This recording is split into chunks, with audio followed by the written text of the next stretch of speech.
The MedGyn pessary is a conservative, non-surgical approach to pelvic organ prolapse and stress urinary incontinence. The muscles of the pelvic floor hold the bladder, uterus, and rectum in place. If these tissues or muscles weaken, the bladder, uterus, and rectum may shift out of position. The MedGyn pessary, made of soft, autoclavable medical-grade silicone, holds the tissues and muscles in place. To insert the MedGyn pessary, a healthcare professional will apply lubricant to the pessary and direct the pessary past the cervical os into the posterior fornix. The index finger is inserted so the pessary is positioned appropriately. The professional should be able to sweep one finger between the pessary and the vaginal wall.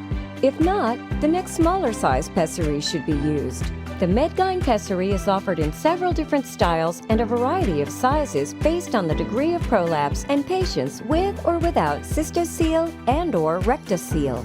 The MedGyn pessary case is also available, which includes 28 pessaries, including the ring fitting set. Ask your doctor about the recommended cleaning of the pessary and follow-up visits. To learn more, visit us at www.medgyn.com.